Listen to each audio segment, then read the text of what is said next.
नमस्कार दोस्तों, कैसे हैं आप लोग। आज सरकार ने विपक्ष के उन तमाम कयासों, उन तमाम अटकलबाजियों पर विराम लगा दिया। सरकार ने विपक्ष की राजनीति को आज कुंद कर दिया। सरकार ने विपक्ष के प्रोपेगेंडा को आज धराशायी कर दिया। सरकार ने झूठ के उस बैलून में छेद कर दी है और उसकी हवा निकल गई है। अब आप सोच रहे होंगे क्या है ऐसा, सरकार ने ऐसा क्या कर दिया। तो जिस चीज़ का सबको इंतज़ार था, जिस चीज़ का आप सबको इंतज़ार था, सरकार ने आज उस चीज़ का ऐलान कर दिया। जिस विशेष सत्र को लेकर इतनी राजनीति हो रही थी पिछले 15 दिनों से, इस पर राजनीतिक चर्चाएं हो रही थी, सोशल मीडिया पे बयानबाजी हो रहा था, एक दूसरे पर आरोप प्रत्यारोप लगाए जा रहे थे, संसद की परंपराओं की दुहाई दी जा रही थी, नियमों का उल्लेख किया जा रहा था, परंपरा को, मर्यादा को तोड़ने की बात कही जा रही थी। इन सब पर सरकार ने आज विराम लगा दिया। अभी अभी खबर आई है कि सरकार ने विशेष सत्र के एजेंडे को लेकर अपना पक्ष क्लियर कर दिया कि इस विशेष एजेंडा क्या होगा सरकार का। और जैसा कि मैंने आपको अपने पहले वीडियो में बताया था कि जिस तरह से विपक्ष कयास लगा रहा है, जिस तरह से विपक्ष ये सोच रहा है कि देश का नाम बदल दिया जाएगा, वो बिल लाया जा सकता है, यूसीसी कानून, यूसीसी पे बिल लाया जा सकता है, और भी कई तरह की अटकलबाजी चल रही थी। लेकिन मैंने आपको कहा था कि ये शुभ मुहूर्त में का खेल है और शुभ मुहूर्त की वजह से सरकार विशेष सत्र को बुला रही है। मैंने आपको ध्यान हो तो मैंने आपको बताया भी था कि विशेष सत्र में सरकार की उपलब्धियां, सरकार ने क्या क्या किया है, इसको लेकर गंभीर चर्चा होगी। सरकार उपलब्धियों को बताएगी। और देखिए, ठीक वैसा ही हुआ जब आज राज्यसभा की तरफ से बुलेटिन जारी किया गया, और ये अभी भी बुलेटिन है, इसलिए मैं सोचा अपने दर्शकों को इस खबर के बारे में बता दूँ।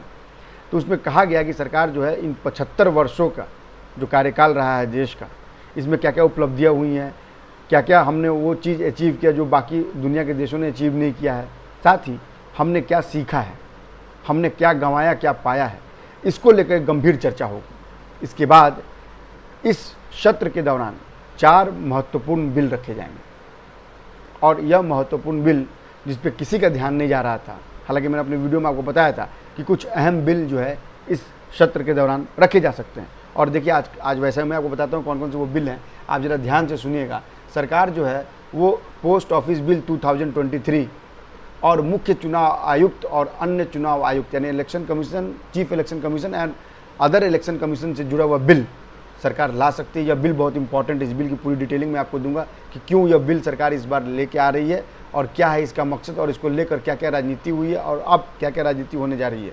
ये तीनों चारों चीज़ मैं आपको अपने वीडियो में बताऊंगा, बट आप मेरे वीडियो को बहुत ध्यान से देखिएगा। मैं एक एक करके पढ़ रहा हूँ, चूँकि अभी भी खबर मेरे मेल पे आई है, और वो मैं एक एक बात बता रहा हूँ इसमें क्या क्या इंपॉर्टेंट बात है। जब आप कल सुबह उठेंगे या जब अभी आप मेरा वीडियो देखेंगे तो आपको लगेगा कि हाँ, वाकई यह जो मैंने खबर बताई है वो बिल्कुल ऑथेंटिक है, और ऐसा ही होने जा रहा है 8 से 22 सितंबर यानी 5 दिनों के अंदर। अब जरा ध्यान से सुनिएगा। इन 2 बिल के अलावा सरकार जो लाएगी लोकसभा में, वो एडवोकेट्स अमेंडमेंट बिल 2023 और प्रेस एवं रजिस्ट्रेशन ऑफ पीरियडिकल्स बिल 2023 पेश किया जाएगा। इन दोनों बिल जो है ये मानसून सत्र के दौरान 3 अगस्त को राज्यसभा में पास हो चुके हैं। इसके बाद 4 अगस्त को इन्हें लोकसभा में टेबल किया गया, लेकिन वहाँ मणिपुर का मुद्दा इतना हंगामादार रहा कि यह बिल जो है पास नहीं हो सका। सत्र के पहले दिन की कार्रवाई ध्यान से सुनिएगा पुराने संसद में होगी, वहीं 19 सितंबर को यानी सेकेंड डे नई संसद में कामकाज शुरू हो जाएगा। यानी शुभ मुहूर्त की बात आ गई।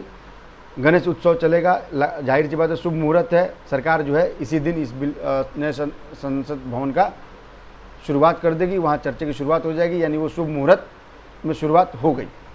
इसके बाद सत्र के पुराने दिन जो 19 सितंबर को किया जाएगा, उस दिन पुराने संसद में जो आपने संसद भवन में जो पेपर पर रखा, उसके बाद 19 सितंबर को नए संसद भवन में कार्रवाई शुरू हो जाएगी।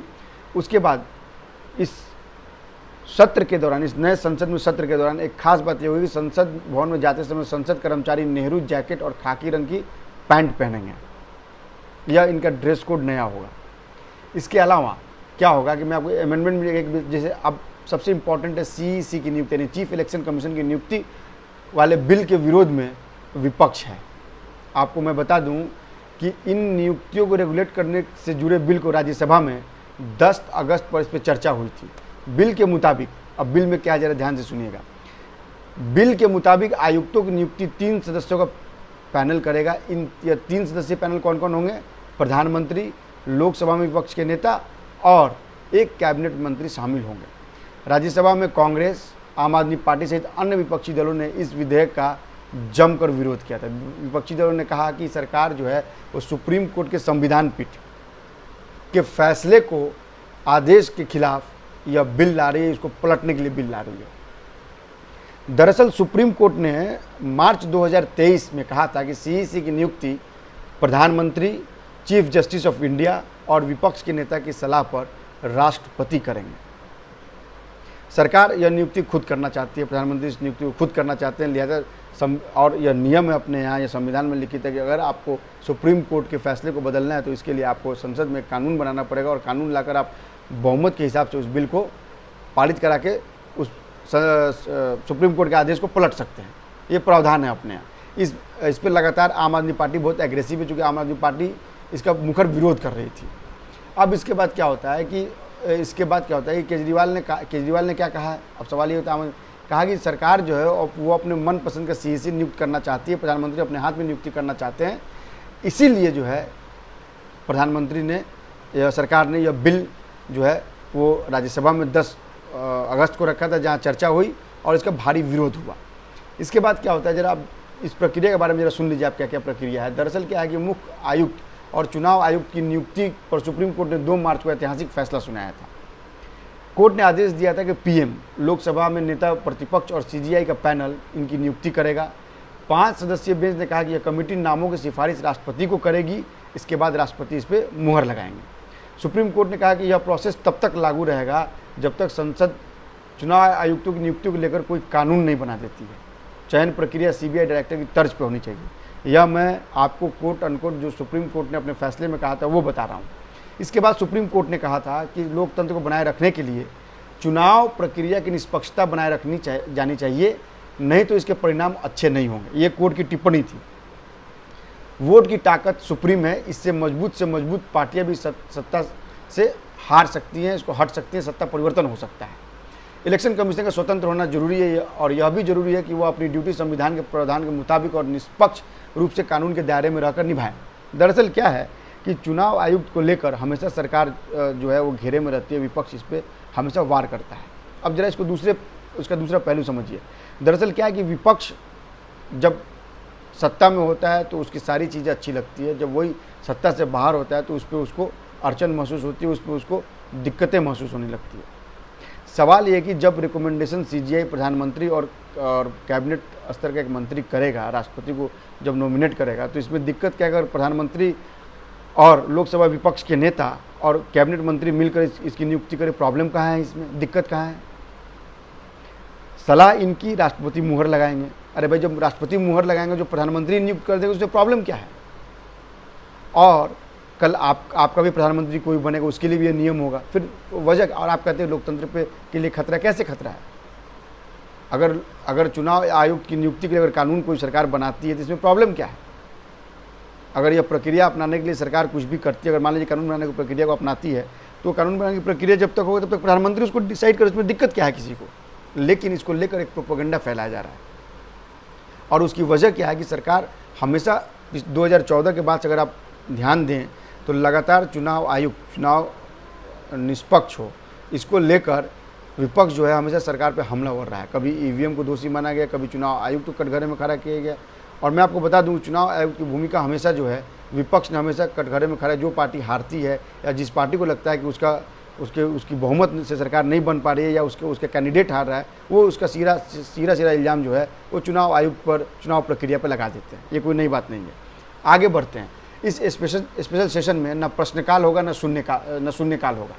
इसके अलावा क्या है कि इसमें कोई भी सदस्य जो है वो अपना प्राइवेट बिल पेश नहीं करेगा, ठीक है। इसके बाद क्या होगा कि जो हमारे पास जो खबर, जो हमारे सूत्रों के हिसाब से खबर है, वो 17 सितंबर को प्रहलाद जोशी ने, ये हमारे जो सूत्र बता रहे हैं, जो संसदीय कार्य मंत्री प्रहलाद जोशी ने सर्वदलीय बैठक बुलाई है और इसमें सर्वदलीय बैठक में चर्चा की जाएगी कि संसद को किस तरह स्मूथ चलाया जाए, इसको लेकर चर्चा होगी।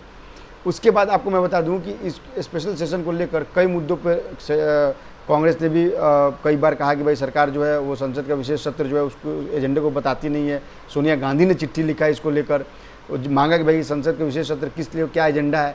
उन्होंने कहा कि भाई कि आज तक यही परिपाटी रही कि संसद के विशेष सत्र के बारे में सबको बता दिया था, जबकि ऐसी परिपाटी नहीं रही है।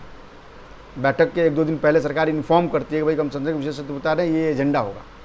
15 दिन पहले एजेंडा बताया जाए, ऐसा कभी होता नहीं है। खैर, विपक्ष है, विपक्ष का काम प्रोपेगेंडा फैलाना है। लेकिन इस सब के इतर मैं आपको ये बताना चाहता हूँ, अपने दर्शकों को मैं फिर बताना चाहता हूँ कि ये खबर सबसे पहले मैंने आपको बताई थी कि यह विशेष सत्र, ना इस विशेष सत्र में यूसीसी बिल पे कोई चर्चा होगी, ना महिला आरक्षण बिल आएगा, ना ही देश के नाम बदले जाने का कोई बिल इस पर चर्चा होगी। ओनली जो चीज़ थी इसमें वो ये थी कि शुभ मुहूर्त को देखा जा रहा था। 18 सितंबर से 22 सितंबर के बीच शुभ मुहूर्त है।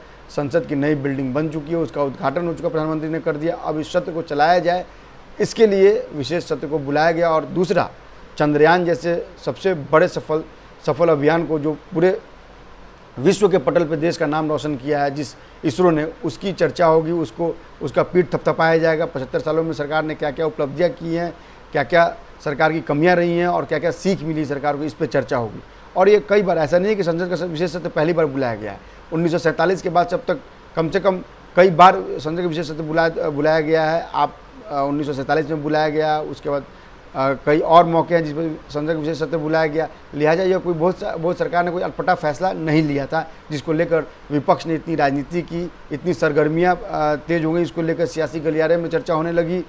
नीतीश कुमार से लेकर राहुल गांधी तक इसको लेकर तरह तरह के कयास लगाने लगे, तरह तरह की अटकलबाजी चलने लगी। उसको लेकर मीडिया टेंशन को क्रिएट किया जाने लगा कि भाई मीडिया में खबरें आने लगी कि भाई आखिर, और जाहिर सी बात है सब कुछ जानना चाहता है कि विशेष सत्र क्या है। लेकिन चूँकि जो मेरा अनुभव था राजनीतिक एनालिसिस का, जो मेरा अनुभव और जितना मैं बॉडी लैंग्वेज समझता हूँ नेताओं को, जितने बयान का मैं अर्थ समझ पाता हूँ, उसके मुताबिक मैंने आपको पहले दिन ही कहा था कि संसद के विशेष सत्र में कोई ऐसा बिल नहीं लाया जाएगा जिससे कि विरोध हो, जिससे कि कोई कंट्रोवर्सी हो। चुनाव का माहौल है, 2024 के लोकसभा का चुनाव है और चुनाव आयुक्त का बिल मार्च में ही इस पर चर्चा हो गई थी। सरकार ने इसको पेश भी कर दिया था, राज्यसभा में चर्चा भी हो गई थी इस पर। लेकिन वो चूँकि विपक्ष मणिपुर का मुद्दा इतना हावी था कि सदन चल नहीं पा रहा था, लिहाजा इस बिल को लेकर ये पेंडिंग था, इसको लेकर सरकार ये विशेष सत्र में इसको पास कराएगी। तो ये था सरकार का एजेंडा जो सरकार विशेष सत्र में करना चाह रही है। मैं अपने दर्शकों का फिर से धन्यवाद देता हूं कि वो लगातार मेरे वीडियो को देख रहे हैं, लगातार सब्सक्राइब कर रहे हैं। मैं उनका फिर से धन्यवाद देता हूं। आप इसी तरह हमसे जुड़े रहिए। हम आपको राजनीति से जुड़ी हर खबर, चाहे वो सरकार की हो चाहे विपक्ष की हो, उसका एनालाइज करेंगे, आप तक पहुंचाएंगे और निष्पक्ष खबर पहुंचाएंगे। ना हम प्रोपेगेंडा करेंगे, ना एजेंडा करेंगे। हम आपको सत्य और सही खबरों का आकलन करेंगे। आप हमारे वीडियो को लाइक कीजिए, सब्सक्राइब कीजिए और शेयर कीजिए। साथ ही कमेंट जरूर कीजिए, क्योंकि आपके कमेंट बेहद इंपॉर्टेंट है। आपके कमेंट के आधार पर हमें मालूम पड़ता है कि आप किन तरह की खबरों को समझते हैं और आपकी रुचि क्या है। हम आपके राय को अपने खबरों में समाहित करने की कोशिश करेंगे और आपके विश्लेषण को भी अपने विश्लेषण में समाहित करने की कोशिश करेंगे। नमस्कार।